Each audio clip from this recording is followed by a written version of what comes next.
Hello friends, तर पुन्हा एकदा स्वागत आहे तुमचं आपल्या एका नवीन व्हिडिओमध्ये। तर इथे ना मी तुम्हाला पॅडेड प्रिन्सेस कट ब्लाऊज दाखवणार आहे। तर हा मापाचा ब्लाऊज आहे आणि मापाच्या ब्लाऊजप्रमाणे इथे मी उंची घेत आहे। तर उंची मी इथे ना 15 घेतली, त्याची शिवून उंची 14 होती। तर एक इंच मी इथे ना एक्स्ट्रा घेतला। त्याच्यानंतर रुंदी इथे ना मी 11 घेतली। तुम्ही ज्या साईजचा शिवत असाल त्या साईजनुसार घेऊ शकता। हा 36 साईजचा होता पॅडेड प्रिन्सेस कट ब्लाऊज। तर माप घेतला आणि कटिंग करून घेत आहे। तर हा आहे पाठीमागचा भाग। तर पाठीमागच्या भागाचा आता इथे मी माप घेत आहे। तर गळा आहे ना टोटल आपल्याला घ्यायचा आहे। इथे ना मी 3.5 घेतलं, त्यानंतर इथे 4 घेतलं, टोटल झालं 7.5 इंच। त्यानंतर इथे ना आता आपल्याला शोल्डर घ्यायचा आहे, आर्म होल घ्यायचा आहे मोंडा, तो 7 वर घेतला। त्यानंतर गळा 3 वर घ्यायचा आहे आणि तिने जसा मला गळा दाखवला आहे बॅक साईडचा, तर तसा इथे मला कट करायचा आहे। तर ना आता मुंड्याचा आकार देऊन घेतला, गळ्याचा वरचा आकार देऊन घेतला आणि खाली जो गळ्याचा शेप द्यायचा आहे ना तो मी नंतर देणार आहे, कारण पाठीवरती डिझाईन आहे। तर ती डिझाईन कट होईल जर मी तेच जर आकार देऊन घेतला तर, त्यामुळे ती डिझाईनवर ठेवणार आता मी इथे। तुम्ही बघा, तर एम्ब्रॉयडरी दिलेली आहे, तर त्यानुसार मग आता इथे थोडासा शेप देऊन घ्यायचा गळ्याला आणि मग कटिंग करून घ्यायची। तर जे अस्तर आपण कट केलेलं होतं पाठीमागच्या भागाचं, तर ते त्यावरती ठेवलं आणि तसंच कट करणार आहे। हा आहे साडीचा म्हणजे ब्लाऊज पीसचा भाग, पाठीमागचाच गळा आहे।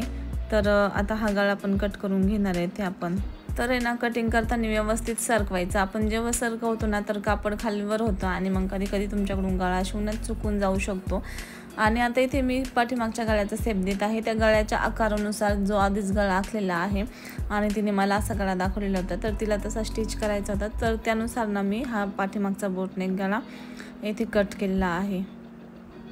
तर हा तुम्ही बघू शकता असा गळा झाला। तिथे ना एक हुक लावायचं होतं शिवून झाल्याच्या नंतर। तर आता पाठीमागच्या भागाची कटिंग झाली आणि पुढच्या भागाची कटिंग करायची। तर जे पाठीमागचं अस्तर होतं ना ते आपण पुढच्या भागासाठी जसं तसंच ठेवायचं, कारण की उंची आणि रुंदी सेमच आहे, म्हणून जशी उंची आणि रुंदी इथे त्यावरती कट करून घ्यायची। आणि आता आपण ना गळा वगैरे सगळं कट करणार आहे इथे। तर गळ्याचं माप इथे जसं पुढचं घेतलं ना तसंच 3.5 घ्यायचं। इथे उंची गळ्याची 5.5 घेतलेली आहे, तिची पुढची ब्लाऊजच्या मापाची जशी होती ना त्यानुसार, आणि गोलाकार देऊन घेतला। त्यानंतर इथे घेतलं 3.5 वरती आणि याला टक्स वगैरे कट करणार नाही, कारण पॅड लावायचे ते होऊन जातं। तर त्यामुळं व्यवस्थित जर आपल्याला पॅड लावायचे नसेल तर टक्स आपण इथे कट करायचा, तर ब्लाऊज छान बसतो। आता गळा कट करून घेतला, हा झाला पुढचा भाग। आता ही ना आपल्याला ब्लाऊजवरती कट करायचा आहे, ब्लाऊज पीसवरती। आणि डिझाईन असल्यामुळे ब्लाऊज पीस ना खूप कमी होता, तर तो तिकडचा पुढचा भाग कट केल्यामुळे तुम्ही इथे बघत असेल बाहीची उंची एवढीच राहिलेली होती, तर त्यानुसार त्या मापात कट करायला लागलं तेवढ्या उंचीनुसार। तर ती बरोबर बसली, तिला 10ची 10.5ची उंची असेल आणि तिला बाहीला लेस पण लावायची होती, तर त्यामुळे ती ॲडजस्ट होऊन गेली। आता बाही कट केली आपण ब्लाऊज पीसवरती। आता त्याचा अस्तर आता इथे कट करत आहे मी, आणि डिझाईन असल्यामुळं मग ते व्यवस्थित कट करावं लागतं, कारण की मध्ये आलं पाहिजे व्यवस्थित, ते साईडला डिझाईन गेली नाही पाहिजे।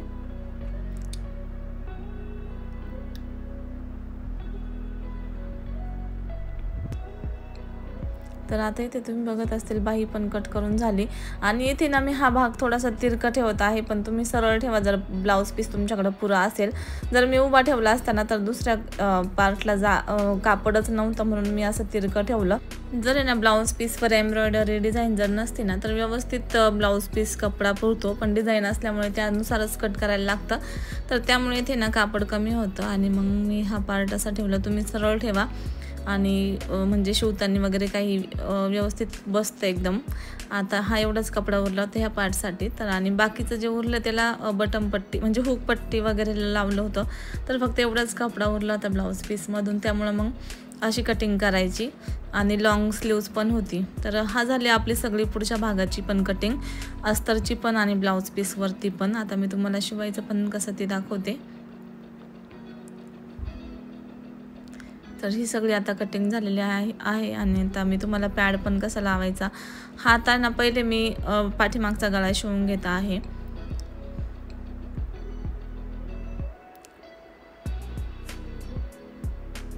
आणि जर ना तुम्हाला म्हणजे वेगळे पण डिझाईन्स बघायचे असेल ना तर तुम्ही आधीचे व्हिडिओ बघू शकता। आणि अश्विन ढोणे संगमनेरवरती पण मी हे सगळे व्हिडिओ आधी टाकलेले आहे। पॅडेड प्रिन्सेस कट पण टाकलेला आहे, प्रिन्सेस कट टाकलेला आहे, कटोरी पण टाकलेला आहे।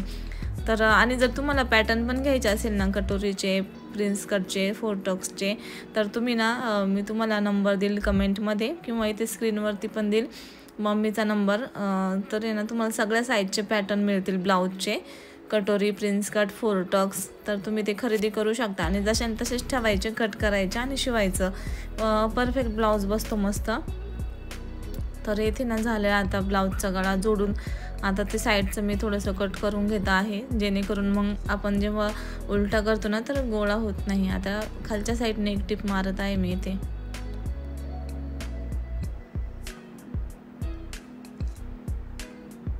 आणि पॅडेड प्रिन्सेस कट ब्लाऊज एकदम सोपा असतो, त्याला कट करायचा आणि आतल्या साईडने फक्त पॅडला थोडंसं स्टिच करायचं असतं। एकदम सोपा आणि फास्ट पण होऊन जातो। आणि जसं आपण प्रिन्स कट शिवतो त्याचप्रमाणे शिवायचा असतो, काही वेगळं नसतं, फक्त आतल्या साईडने ना पॅड लावायचं असतं।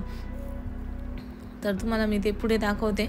आता गळा झालेला आहे जोडून, त्यावरती आता एक फिनिशिंगची टिप मारणार मी, मग पाठीमागचा भाग तयार झालेला राहील।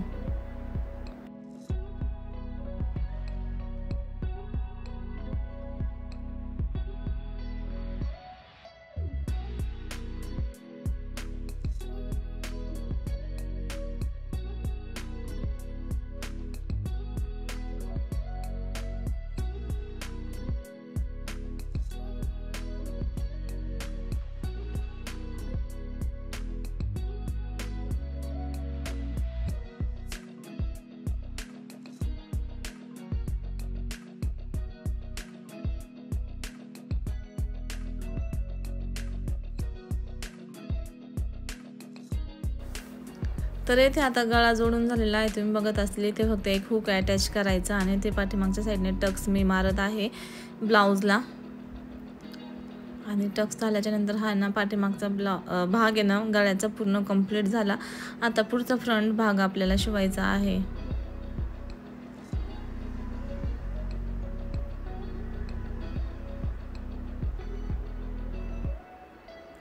तर आता पुढचा भाग घेतलेला आहे शिवायला। आधी आपण आहे ना अस्तरचं जोडून घेणार आहे, सॉरी ही बाही आहे, आधी बाही जोडणार मी आणि मग पुढचा भाग जोडते। तर या पद्धतीने दोन्ही बाही ठेवायच्या उलट्या दिशेने, म्हणजे खोलगट बाजू ऑपोजिट, म्हणजे आपण कापताना जसं कापतो तसंच फ्रंटने उचकायचं, ते आपोआप विरुद्ध दिशेने जातात। आता ना जोडून घेत आहे मी खालची साईड, आणि ना बाहीला लेस लावायची होती तिला, तर माझी एकदम फिटिंगच्या वेळेस लक्षात आली, मग मी थोडीशी फिटिंग राहिली होती तर त्यावेळेस जोडून घेतली ती।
तर आता इथे बघत असेल बाहीची टिप मारून झाली, अस्तर त्याला जोडून झालं।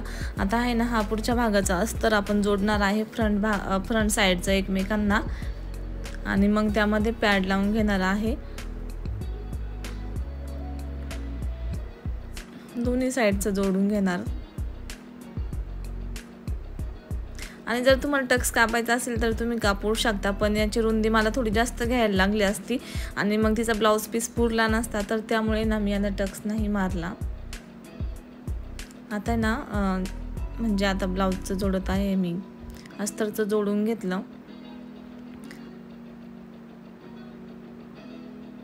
आणि हे तुम्ही व्यवस्थित जोडा. काही काहींना नवीन असतात ना, ते मोंढ्याच्या साईडने स्टिप मारून जाते काहींकडून, म्हणजे त्यांना समजत नाही कोणता भाग आहे. कारण मी जेव्हा क्लास घेत होते ना, त्यावेळेस मुलींकडून असंच घडायचं. जो गळ्याचा आकार दिसतोय ना तुम्हाला, तेथेच काही काही जोडून द्यायचे इकडं मोंढ्याच्या साईडने. त्यांना समजायचंच नाही की कोणता भाग फिटिंगचा आहे आणि कोणता हा याचा आहे. तर गळा तुम्ही बघायचा आणि मोंढा बघून घ्यायचा, त्यानुसार जोडून घ्यायचं पार्ट. आकारानुसार कळतं, पण नवीन असल्यामुळे काही काही वेळेस यांना नाही समजत. आता आपली प्रॅक्टिस झालेली असते त्यामुळे आपल्याला ह्या गोष्टी एकदम कॉमन वाटतात, पण ज्या नवीन असतात ना त्यांना मग हे जोडण्यासाठी खूप प्रॉब्लेम येतो. तर आता हे जोडून झालेलं आहे आणि तुम्ही अस्तरला गळा वगैरे जोडून पण पॅड लावू शकता आतल्या साईडने आणि तसं पण लावू शकता. मी तुम्हाला दोन्ही पद्धतीने दाखवते. आता मी याला ना अस्तरलाच लावून घेते, आधी वरचं जोडलेलं नाही आहे. तर इथे मी 10 घेतलं. आता तुम्ही व्हिडिओत बघा त्याप्रमाणे करा. आतल्या साईडने इथे फोल्ड करा आणि त्याला आतल्या साईडने तिथे आपण जिथं मार्किंग केली ना त्यानुसार तिथे स्टिच करून घ्यायचं. एकदम नॉर्मल थोडंसं स्टिच करायचं. जर तुम्हाला मशीनने तेवढंसं नॉर्मल जोडता नाही आलं तर तुम्ही सुईने थोडंसं स्टिच करू शकता. एकदम एवढंसं स्टिच करायचं आहे, तुम्ही बघितलं असेल. आणि जसं तुम्हाला मी उलटं करून दाखवलं ना त्यानुसारच पॅड जोडायचा, म्हणजे तो आतल्या साईडने जातो आणि व्यवस्थित होतो. जर तुम्ही त्या आकाराने जसा तसा ठेवला ना तर ते उलट्या साईडनी म्हणजे आतल्या बाजूने व्यवस्थित होत नाही, उलटाच पॅड लावला जाईल. तर जसं मी तुम्हाला आता दाखवलं ना त्या व्हिडिओत बघून तसं तुम्ही जोडून घ्या. आणि तुम्हाला 2 पद्धतीने दाखवलं मी. आता त्याला अस्तर दोन्ही भाग जोडलेले नव्हते. याला आता मी वरचा आणि आतला अस्तरचा भाग जोडलेला होता म्हणजे ब्लाऊजचा, आणि त्यानुसार मध्ये लावून दाखवला तुम्हाला. तुम्ही दोन्ही पद्धतीने जोडू शकता. आधी अस्तर आणि ब्लाऊज जोडून पण आतमध्ये पॅड लावू शकता किंवा नुसतं अस्तरला पण आधी लावून घेऊ शकता. दोन्ही पण सोपंच आहे, काही प्रॉब्लेम नाही. गळा जोडू शकता आधी किंवा मग सेपरेट जोडून झाल्याच्या नंतर पण स्टिच करू शकता. आता इथे मी टिप मारून घेत आहे साईड गळ्याला आणि खालच्या बाजूने फिनिशिंगची.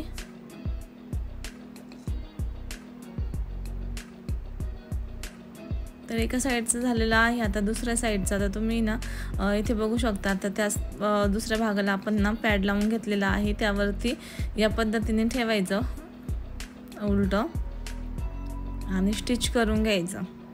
तुम्हाला ही पद्धत सोपी वाटली तर या पद्धतीने जोडा किंवा दोन्ही जोडून घेतल्याच्या नंतर आतल्या साईडला फक्त अस्तरच्या बाजूला पॅड चिटकवायचा आहे, बाकी काहीच करायचं नाही, म्हणजे स्टिच करायचा. एकदम सोपं आहे शिवण्यासाठी पण. आणि हे सगळं झाल्याच्या नंतर बाही वगैरे जोडून फिटिंग करून घ्यायची. तर पॅड लावल्याच्या नंतर ना एकदम व्यवस्थित टिप मारायची येते, कारण की तुमच्याकडून खालवर होऊ शकतो कपडा. तर त्यामुळे तुम्ही आधी स्टिच करून मग पॅड लावू शकता. आतल्या बाजूने मोकळंच असतं तर त्यामुळे लावता येतो. आता जोडून झालेला आहे आणि वरून फिनिशिंगची टिप देणार आहे मी त्याला. आणि त्यानंतर मग जी हुक पट्टी असते ती लावायची आणि मग बाही जोडणार.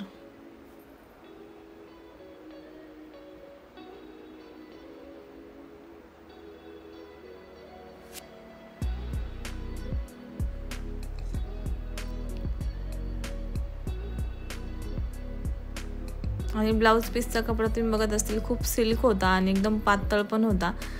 तर आता आहे ना इथे मी हुकची पट्टी जोडून घेत आहे आणि हुकची पट्टी मी साडीच्याच कापडाची लावते, कारण ती वरून दिसून येत असते तर त्यामुळे तेच लावलेली छान वाटते. आणि मी लगेच आय पण करून घेतली आणि मी पूर्ण टिप न मारता लगेच आय मारले, कारण की मग पूर्ण टिप मारले ना ते आय केल्याच्या नंतर त्याच्यामधलं उसवायला लागतं. तर त्यामुळे म्हटलं डायरेक्ट आहे ना असे आय करून घेऊ आणि मग ते पॅक पण होऊन जातं आणि उसवायची पण गरज येत नाही आतमधलं.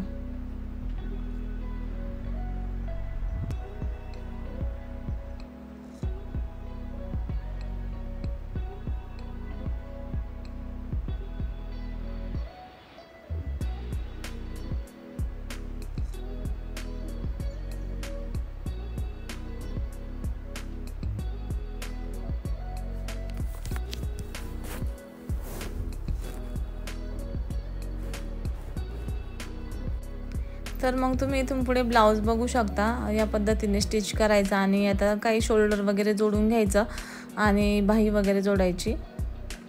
आणि साईडने जर आहे ना कपडा खूप सिल्क होता, त्यामुळे मी साईडने पण टिप मारून घेत आहे, कारण की ना एकदम गोळा होत होता तो. त्यामुळे साईडने टिप मारली ना फिटिंग वगैरे करायला आपल्याला काही प्रॉब्लेम येत नाही. आणि सिल्क कपडा असल्यामुळे इथे मी टिप मारली. दुसरा कपडा असला तर एवढी काही गरज येत नाही अशी टिप मारण्याची पण. आणि साईडचा एक्स्ट्रा कपडा होता ना तो पण कट करून घ्यायचा. आता याला पण तो इथे ना स्टिच करून घेते मी.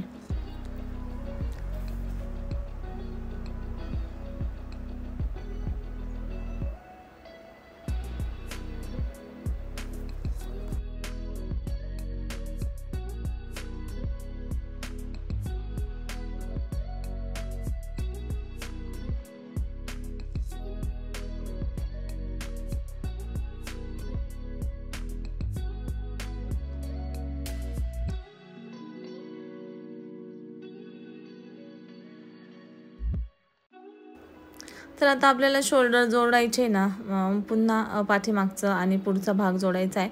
तर साईडचे एक्स्ट्रा कपडा आहे ते कट करून घ्यायचं, म्हणजे आपले तिथं टिप मारण्यात जात नाही किंवा मग कपडा खालीवर होत नाही.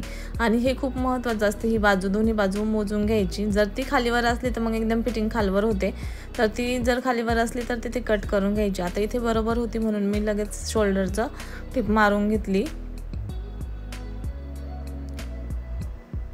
दोन्ही साईडने तेच करणार. आणि एक्स्ट्रा जे आहे ना ते साईडचा कपडा तो मी कट करत आहे. त्या साईडने पण दोन्ही बाजू मोजून घ्यायच्या, नाही तर मग फिटिंग आहे ना खालवर होती आणि फिटिंग व्यवस्थित जमत नाही मग.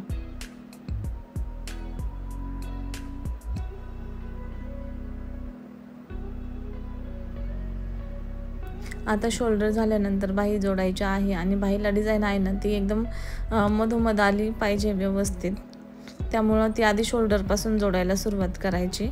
इथे तुम्ही बघायची शोल्डर बाही दुमटायची. शोल्डरमध्येच जे आपण तिथं जॉईंट असते ना तिथून सुरुवात करायची, म्हणजे ते एकदम मधोमध डिझाईन येते, पाठीमागं कुठं सरकत नाही. आणि जर बाही उरली तर ती कट करायची, थोडीशी इकडच्या साईडने मापात करून घ्यायची, जशी मी तुम्हाला व्हिडिओत दाखवत आहे त्यानुसार, म्हणजे फिटिंग खालवर होत नाही. आता तिकडच्या साईडने मी जोडून घेणार आहे.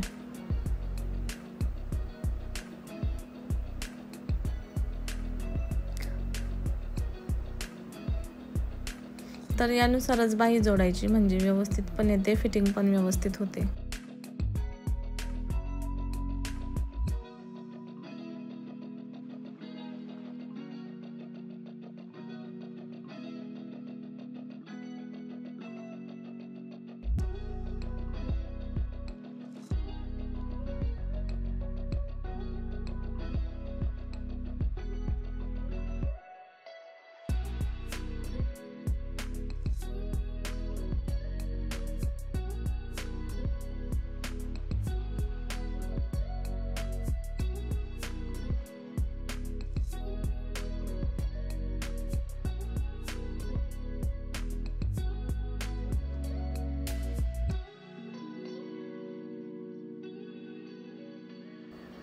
आता इथे दुसरी स्लीव्ज आहे ना ती पण त्या पद्धतीने जोडायची आहे आपल्याला.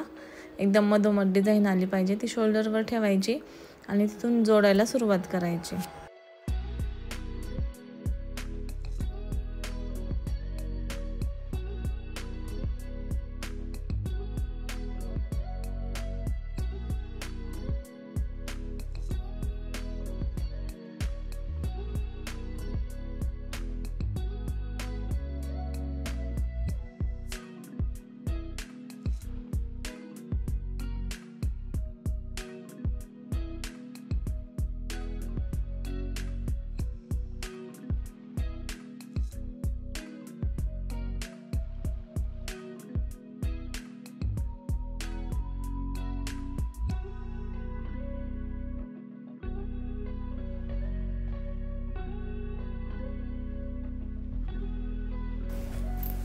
आता इथे तुम्ही बघत असेल साईडला थोडासा कपडा उरलेला होता, तर तो कट करून टाकायचा, म्हणजे फिटिंगला प्रॉब्लेम येत नाही.